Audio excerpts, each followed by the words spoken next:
Boa tarde, meus irmãos. Nós vamos iniciar o nosso estudo bíblico desta tarde, agora no livro do profeta Samuel, estudando aí as várias histórias, coisas lindas que nós encontramos no livro de Samuel. Então eu convido os irmãos a que leiamos em 1 Samuel, capítulo 1, do versículo 1 até o versículo 28. 1 Samuel, capítulo 1, capítulo 1, de 1 até o 28. A palavra do Senhor nos diz assim: Houve um homem de Ramataim, Zofim, da região montanhosa de Efraim, cujo nome era Eucana, filho de Jeorão, filho de Eliú, filho de Tou, filho de Zufi, eframita. Tinha ele duas mulheres. Uma se chamava Ana e a outra Penina. Penina tinha filhos, Ana, porém, não os tinha. Este homem subia da sua cidade de ano em ano a adorar e a sacrificar ao Senhor dos Exércitos em Siló. Estavam ali os dois filhos de Eli, Ofni e Finéias, como sacerdotes do Senhor. No dia em que Eucana oferecia o seu sacrifício, dava ele por filhos, No dia em que Eucana oferecia o seu sacrifício, dava ele porções deste a Penina, sua mulher, e a todos os seus filhos e filhas. A Ana, porém, dava porção dupla, porque ele a amava, ainda mesmo que o Senhor a houvesse deixado estéril. A sua rival a provocava excessivamente para a irritar, porquanto o Senhor lhe havia cerrado a madre. E assim o fazia ele de ano em ano. E todas as vezes que Ana subia à casa do Senhor, a outra a irritava, pelo que chorava e não comia. Então Eucana, seu marido, lhe disse: Ana, por que choras? E por que não comes? E por que estás de coração triste? Não te sou eu melhor que 10 filhos?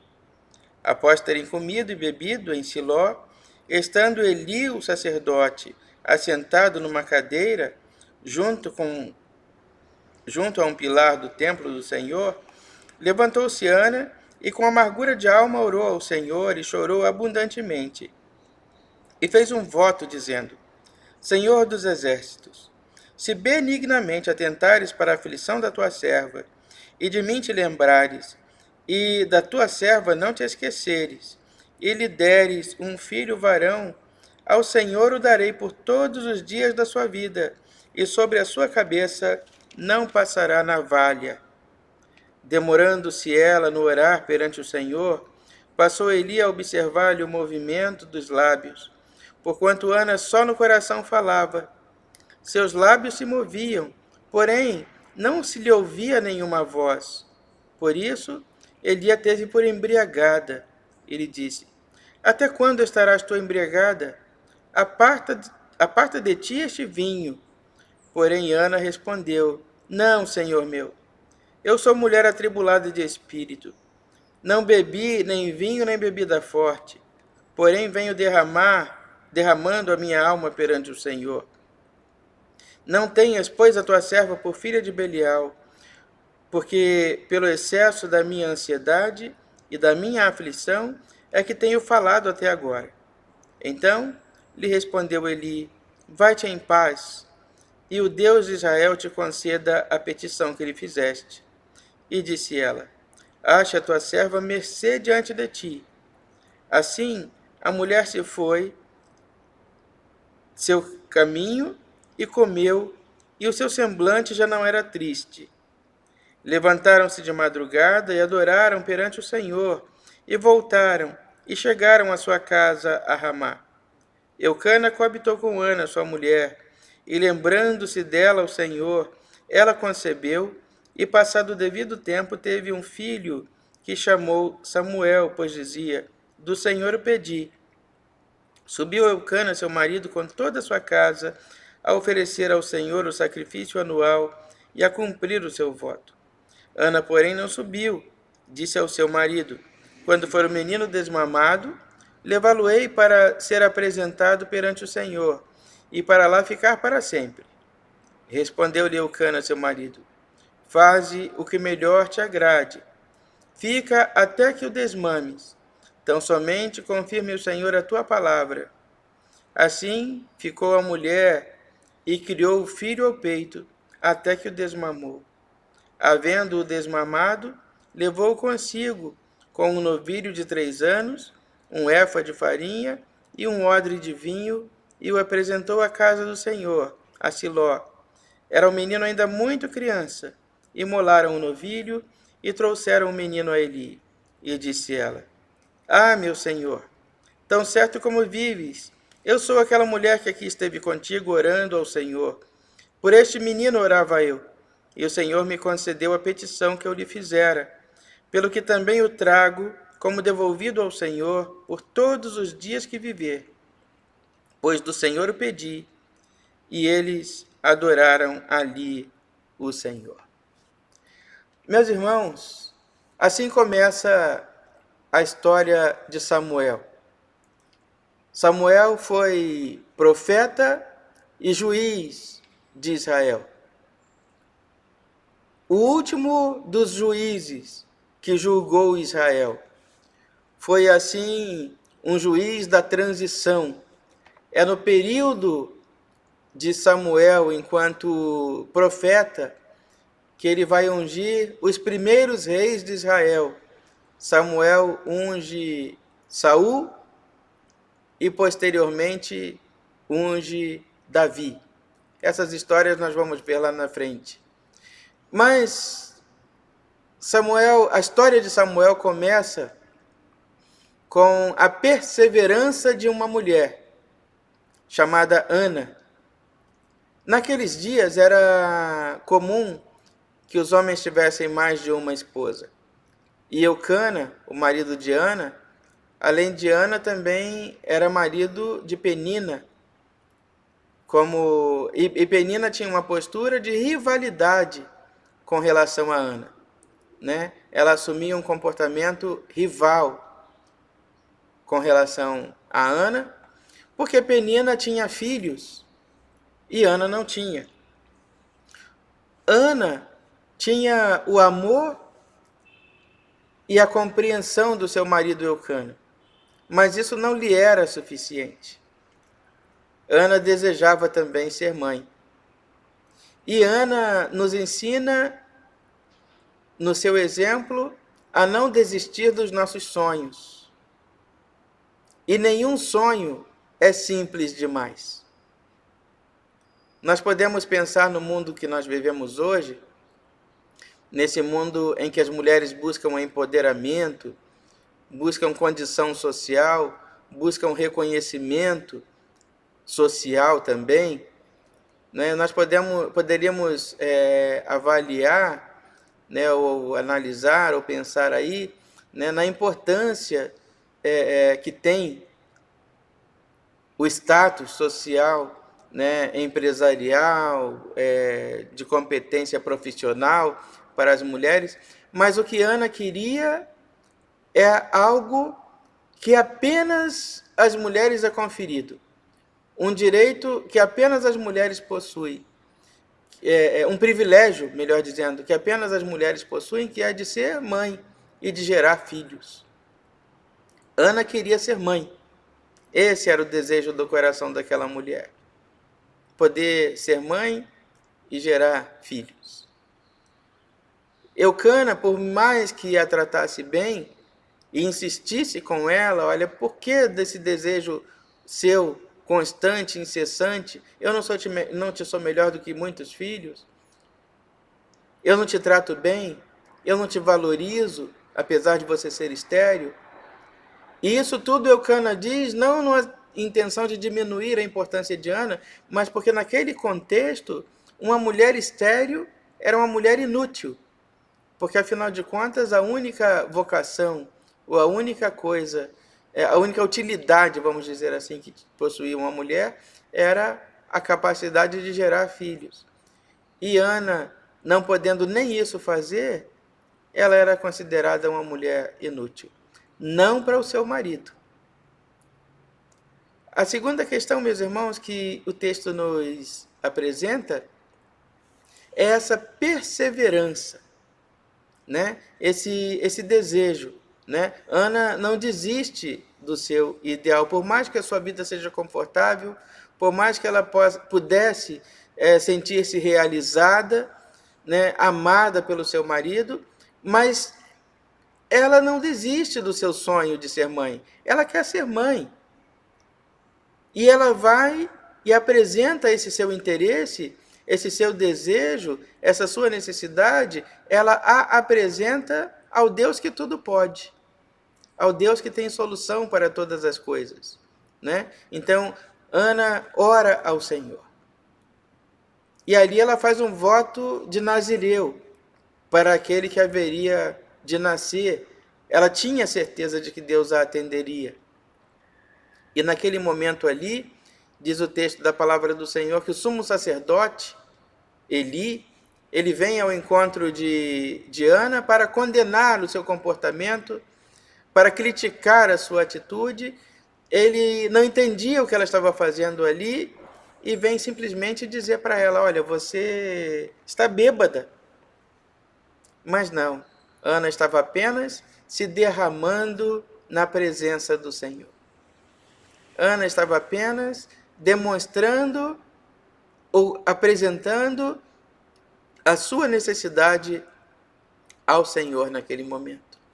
Ana estava orando ao Deus que tudo pode, colocando diante dele a sua aflição, a sua amargura, a sua dor. Ao invés de blasfemar, de questionar, de reclamar, Ana resolve tomar uma atitude. E com isso também ela nos ensina que muitas das vezes, meus irmãos, a melhor atitude a tomar para resolver um problema é colocar a questão nas mãos do Senhor. É colocar a demanda nas mãos do Senhor, do Deus que é poderoso para resolver. E ela então esclarece ao sumo sacerdote o que estava acontecendo. E naquele momento ele a abençoa. Os dias se passam, Deus se lembra de Ana e ela concebe e dá à luz ao seu filho e imediatamente trata de pagar o voto. E ela responde ao seu marido, eu não vou. Quando o menino for desmamado, eu vou levá-lo para que ele fique lá, para que ele cresça no templo. Ele é meu, mas me foi dado pelo Senhor, e eu vou pagar o meu voto ao Senhor. Aí a palavra do Senhor também a respeito disso vai nos dizer lá no Salmo 116, que darei ao Senhor por todos os seus benefícios para comigo. Tomarei o cálice da salvação e pagarei os meus votos na presença de todo o povo. E assim Ana fez, imediatamente. Ela entendeu que o filho era seu, mas ela o havia consagrado ao Senhor. Ela precisava devolvê-lo e pagar o seu voto. Mas que ainda assim, pagando o seu voto, aquela criança continuava sendo seu filho. Samuel continuava sendo filho daquela mulher. Meus irmãos, uma outra coisa que nós precisamos entender, nós criamos os nossos filhos para a vida, para o mundo, não no sentido literal, mal, mas nós criamos para que eles vivam, eles não são propriedade nossa. E ainda que os nossos filhos se vão, que eles vão construir a vida deles, né? Que eles vão que eles sigam os rumos deles, né? Ainda assim continuarão sendo nossos filhos, né? Ainda que eles escolham e precisam seguir e trilhar os seus caminhos, eles continuam sendo nossos filhos. Né? Então nós temos que viver sempre preparados para respeitar as escolhas que façam os nossos filhos, para que eles tenham a vida deles, tenham independência, tenham autonomia e tenham a liberdade de fazer tudo o que lhes for conveniente fazer. Meus irmãos,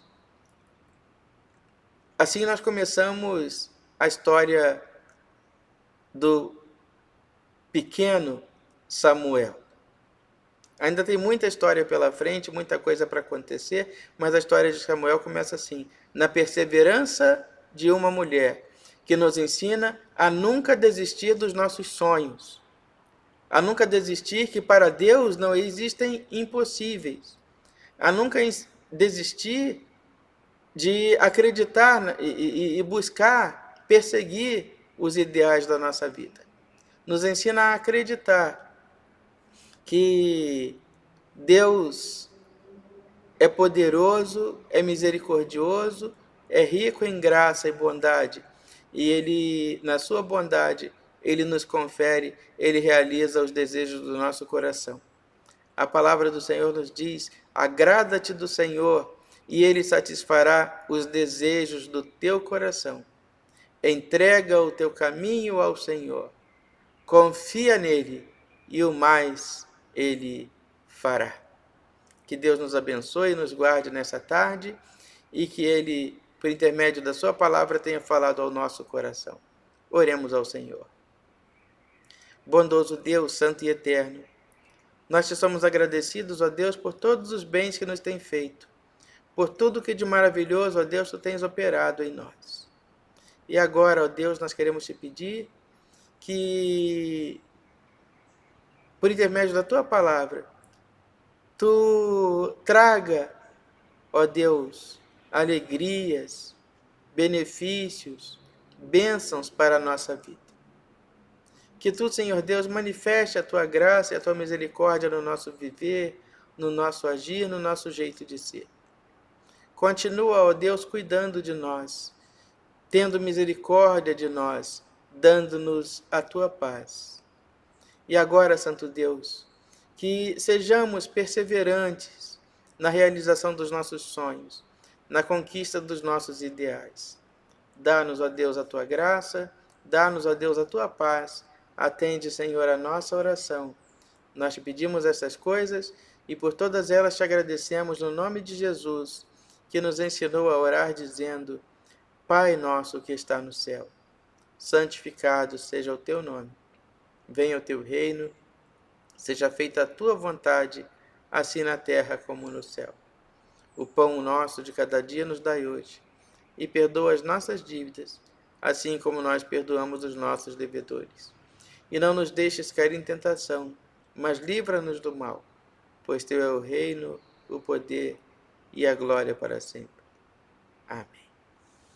Dando continuidade ao nosso projeto de resgate histórico da música de louvor ao nosso Deus dos anos 1970, nós vamos cantar Meu Deus é Real, gravada pelo grupo musical cristão brasileiro conhecido como Vencedores por Cristo. E em 1973, formado por jovens universitários selecionados de diversas denominações protestantes, o grupo Vencedores por Cristo escolheu a música como seu principal meio de divulgação da mensagem do Evangelho. Com letras, com conteúdos bíblicos, ritmos diversos e uma comunicação direta com os jovens. Até a década de 1960, as músicas entoadas em igrejas protestantes brasileiras eram dos tradicionais hinários. O grupo Vencedores por Cristo inovou porque falava da salvação de uma forma atual e contextualizada e marcava o início de uma grande mudança que as igrejas brasileiras passariam nos anos seguintes. Cada vez mais, os jovens se envolviam com Vencedores por Cristo e diversas equipes saíam pelos 4 cantos do país cantando e falando do amor de Deus. Um trabalho pioneiro. E essa música tem quase 50 anos e eu me lembro de cada verso. Eu sei cantar de cor. Se eu fosse contar o que de alguém ouvi, poderia um detalhe esquecer. Mas quando se conta algo que não se vê, muita gente talvez não vá crer. É como se eu conseguisse voltar num túnel do tempo, estar lá na IPI do Ipiranga, num domingo às 5 horas da tarde, na tão esperada reunião da mocidade. Essa letra e música lindas, de Vencedores por Cristo, diz que o nosso Deus, que o mundo tão lindo criou, ele existe, nosso Deus é real. Nós cremos num Deus real. Agora, com muita alegria, eu vejo jovens, quase 50 anos depois, cantarem essa mensagem, esse louvor ao nosso Deus real.